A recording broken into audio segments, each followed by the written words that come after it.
When you're looking to sell stainless steel sinks, most scrapyards will buy them just the way they are. But if you're looking to make more money, we're going to give you a couple of ideas. Now here we have a stainless steel sink. We have pieces of the countertop attached. We have caulking on it. We had plastic left with brass. We had plastic O-rings over here and PVC pipes, pieces of rubber. So if you go to sell this to a scrapyard, you're never going to get a clean price. But there are ways for you to be able to clean these items. By taking a knife or a chisel, you can cleanly take these pieces of plastic off, but you might want to ask your scrapyard in advance what they would qualify for as clean.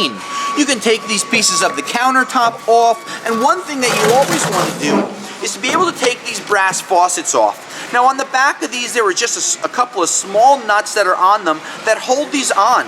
Sometimes you can use these and take them off by hand just by spinning them back and forth. By spinning them just like you would a top on a bottle, taking them off just like we are here, within a matter of minutes you can have 3 to 4 pounds of brass nice and clean. Involves no tools, but if you do have a pair of vice grips, it always makes it easier because sometimes these are really tight on there. Now you're also going to have the water pipe going up there, and very often there are stainless steel lines that are attached to these at the same time. So by cutting those off or using some type of a wrench to unscrew them, you'll be able to upgrade your material.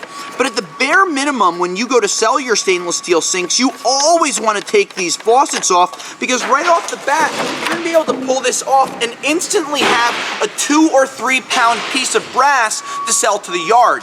Now nowadays many of these actually have pieces of plastic inside, so you're going to want to be able to take a flathead screwdriver, pop this off to make it clean. You also want to be able to look around. Once you pull this off on the inside, there's another piece of plastic, so these are things that you're going to want to clean before you bring them to the scrapyard. Now certain scrapyards might not give you a better price for stainless steel sinks if there are steels attached to them, and it's very, very difficult to clean that steel off. So make sure you weigh your time versus your money before you spend too much time. Any other questions on materials? Let the team here at iScrap know.